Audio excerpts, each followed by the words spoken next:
Alors, on va reprendre le problème de l'éclairage. Donc l'éclairage, il faut déjà qu'on passe nos ampoules en LED. On a encore une bonne partie de la ville qui ne l'est pas. Et à chaque fois que nous rénovons une rue, nous changeons bien évidemment les lanternes pour les mettre avec les dernières technologies. On peut aussi prendre l'option de ne faire que l'éclairage d'une rue, ce qu'on va faire pour l'année prochaine, où on va investir pour changer l'éclairage et progresser dans nos lampes LED.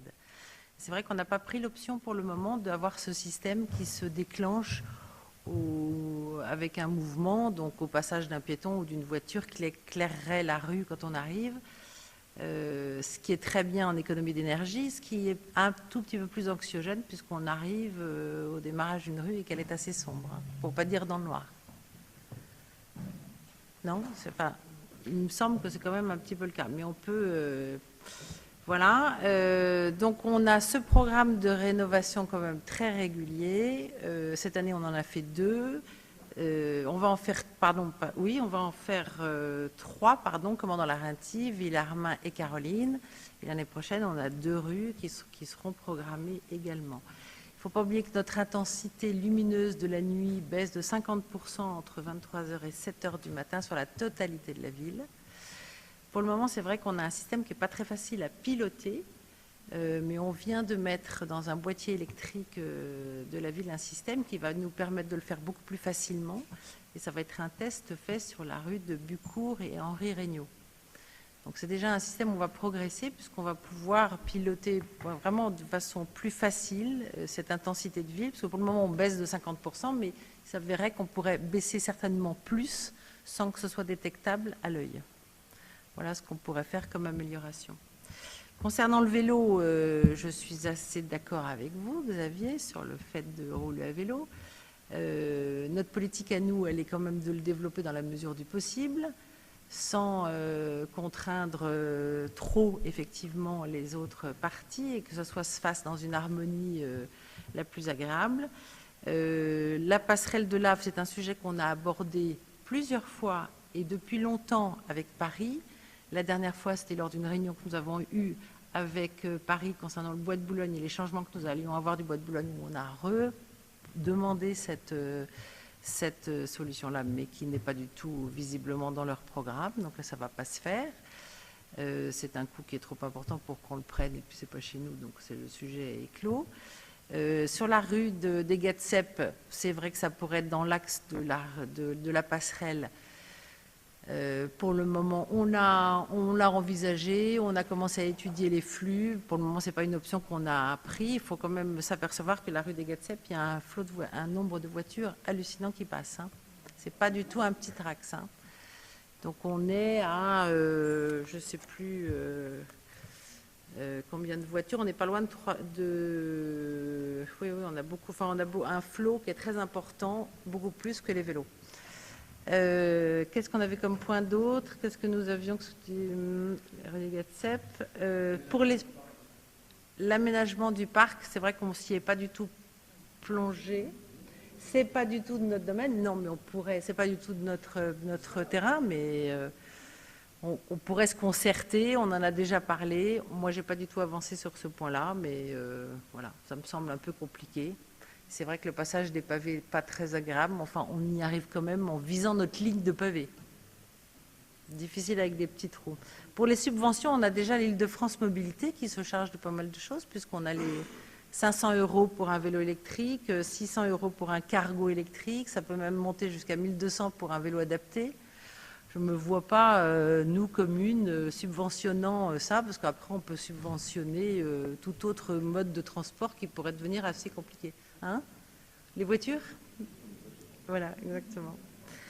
Et pour finir, le service commerce va peut-être répondre à ma place, mais je pense qu'il y a un sujet qui est déjà bien enclenché. Tout à fait. Voilà. Alors, en ce qui concerne vous m'entendez, oui. En ce qui concerne donc un magasin de vélos avec la réparation, il y a plusieurs porteurs de projets qui s'intéressent pour s'installer à Saint-Cloud, effectivement. Alors, il faut le bon local, la bonne taille, le bon endroit et le bon prix aussi. Donc, je cherche avec eux. On est en contact.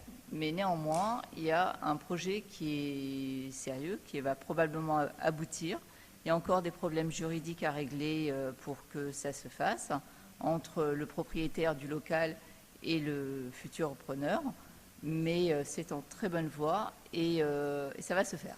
Donc on aura très prochainement une belle boutique de vélos et de réparation dans un axe principal. Tout va bien. Merci beaucoup. Juste quelques précisions complémentaires. Bon, d'abord, on ne fait pas rien, Madame Dussartel l'a dit, sur l'éclairage public. On a déjà de la variabilité qui est installée, on a déjà des rues qui sont en LED, hein, on ne part pas de zéro. Simplement, effectivement, on a un plan de charge et on le fait au fur et à mesure de nos moyens budgétaires. Pour passer l'intégralité de la commune à 100% LED sur le domaine public, je crois que c'est, je ne sais plus, 6000 points lumineux, c'est ça ? 3100, pardon. 3100 points lumineux. C'est une dépense d'investissement de 2 700 000 euros. Voilà, en une seule fois, donc c'est quand même conséquent pour notre budget. On le fait, mais vous savez, on ne vient pas et on ne dévisse pas l'ampoule et on ne remet pas une ampoule LED, ça ne marche pas comme ça. Hein. Il faut démonter une partie du candélabre, en tous les cas la lanterne. Il faut que le réseau électrique soit en capacité de supporter tout ça. Donc c'est des travaux assez importants, parfois de génie civil. Donc en fait, c'est 2 700 000 euros l'intégralité. Alors ceci dit, vous avez raison, ça génère, quand on passe en LED, on le voit quand on le fait, hein, on le fait déjà, ça génère effectivement une économie substantielle, pour le coup, beaucoup plus forte que les huisseries dans une école. Hein. Les huisseries, je disais, c'est 10-15%. Sur le LED, on est beaucoup plus... certes, enfin, les chiffres disent 80%. Ouais. Donc voilà, donc on est déjà actif, comme l'a dit Madame Dussartel là-dessus. Sur la passerelle de lave, c'est incroyable, parce que en fait, je vous ai déjà répondu la même chose depuis des années, hein, parce que vous êtes constant dans vos questions et je suis constant dans mes réponses. Non, mais entendez là la réponse, parce que du coup, c'est quand même un vrai problème. En fait, avant même que vous soyez élu, dans l'opposition du conseil municipal de Saint-Cloud, j'avais à l'époque, j'étais jeune, plein d'enthousiasme et un peu innocent, écrit à Bertrand Delanoë, qui était maire de Paris. Donc Bertrand Delanoë, ça remonte à il y a quelques années. Ben oui, mais c'est pour vous dire que mon courrier n'est pas récent. Et ça ne s'est pas arrangé, oui, ça c'est sûr. Et pour lui demander justement le prolongement de la passerelle pour enjamber la RD1, puisque de l'autre côté, c'est la RD1. Je n'ai jamais reçu de réponse à mon courrier. Probablement, il s'est égaré. Paris, c'est une banlieue pas loin de Saint-Cloud. Ils n'ont peut-être pas des moyens de distribution du courrier très efficaces, je ne sais pas, mais en tous les cas, je n'ai jamais eu de réponse à mon courrier. L'ouvrage appartient à Haute-Paris, en fait, hein, pour être précis. Et donc, aujourd'hui, c'est quelque chose qu'on a déjà formulé, mais il y a plus de 10 ans. Il y a plus de 10 ans. Voilà, donc pour la passerelle de Lavre, là, pour le coup, c'est pas à nous qu'il faut demander. On n'est même pas propriétaire de l'ouvrage. Bon. Et sur le domaine national de Saint-Cloud, le domaine national de Saint-Cloud, il est propriété de l'État, le CMN est affectataire. Depuis la loi de 2016 et depuis que la ministre de la Culture a signé le décret, c'est maintenant un domaine national au sens premier du terme. Vous savez que la loi de 2016 a permis de créer des domaines nationaux, donc on a maintenant 21 domaines, je crois, Chambord, l'Élysée, etc. Et Saint-Cloud, le domaine de Saint-Cloud est devenu un domaine national, ce qui est une protection supplémentaire. Il était déjà classé, il était déjà monument classé en 1923, monument historique en 1994, et donc maintenant, depuis 2022, il est domaine national.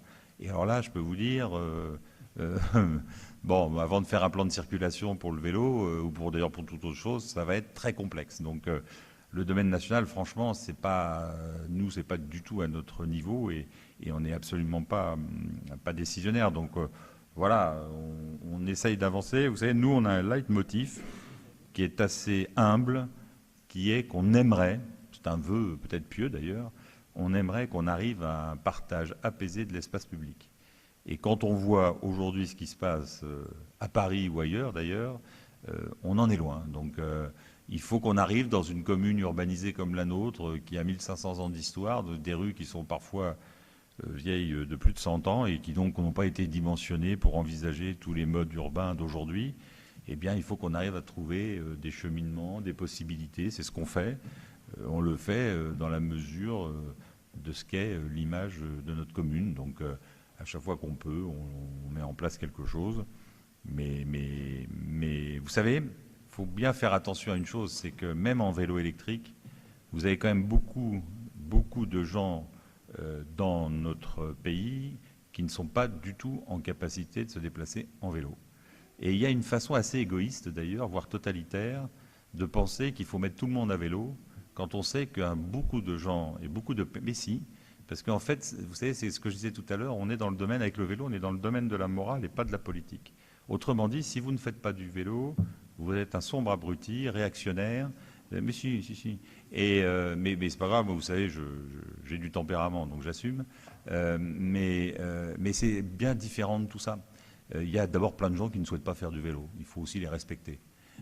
Et il ne faut pas faire ce qui a été fait à Paris, où de façon sectaire et doctrinale, on a décidé que c'était terminé de circuler en voiture. Et donc on organise la vie des gens contre leur gré.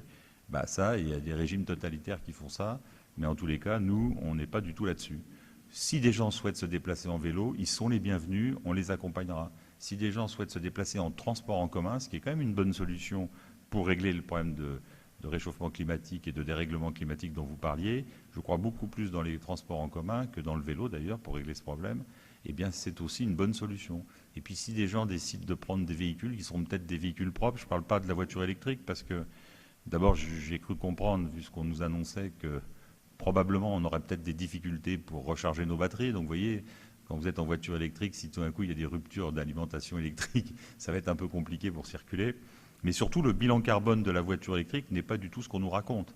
Quand elle roule, la voiture, elle est très propre. Ça, on est tous d'accord là-dessus. En revanche, l'extraction des minerais pour fabriquer des batteries, en Amérique du Sud, en Afrique centrale, l'incapacité aujourd'hui de détruire le déchet une fois que la batterie est épuisée, ou en tous les cas qu'elle n'est plus en état de fonctionnement, font que le bilan général écologique de la voiture électrique, il n'est sûrement pas celui qu'on nous a vendu il y a 4-5 ans. Donc, tout ça, il faut raison garder. Il y aura peut-être des voitures autonomes à l'hydrogène demain, qui seront partagées d'ailleurs, parce que moi je crois beaucoup dans le partage. C'est pour ça qu'on a favorisé CityScoot. Tout ce qui est partage, c'est extrêmement positif. Mais nous, on est des gens ouverts, vous voyez. On est des gens ouverts et on est pour que chacun puisse choisir son mode de transport. On est un peu naïf sur ce sujet-là. Et on n'est pas à dire, vous allez vous déplacer comme ça et vous allez le faire comme je vous le dis, aux endroits où je vous le dis. Et d'ailleurs, juste pour conclure, j'avais une discussion avec des élus de la ville de Paris en charge de ces problématiques. Et dans la réunion, les gens voyaient bien que j'étais moins enthousiaste qu'eux, ou en tous les cas moins prescriptif qu'eux, en disant nous allons décider pour vous la façon dont vous allez vous déplacer. Et ils me disent, mais monsieur le maire, vous savez, à Paris, dans certains endroits, le taux de déplacement en vélo a dépassé le taux de déplacement en voiture. Et je leur ai dit, mais vous avez raison. Le jour où il n'y aura plus d'eau à la piscine, il n'y aura plus de nageurs. Voilà, c'est la démonstration par l'absurde est faite. Eh bien, à Paris, on a interdit les voitures dans des rues. D'ailleurs, j'observe que la maire de Paris est en train de revenir sur le dispositif, puisqu'il semblerait que la rue de Rivoli soit à nouveau autorisée pour les véhicules de tourisme. Donc, dans sa partie, à partir des Tuileries jusqu'à la Concorde. Donc vous voyez, elle revient elle-même revient sur sa décision. Alors ceci dit, quand on voit qu'elle a mis en faillite tous les commerces, que plus rien ne fonctionne dans la rue de Rivoli, je pense qu'il était temps de s'apercevoir que la décision était mauvaise.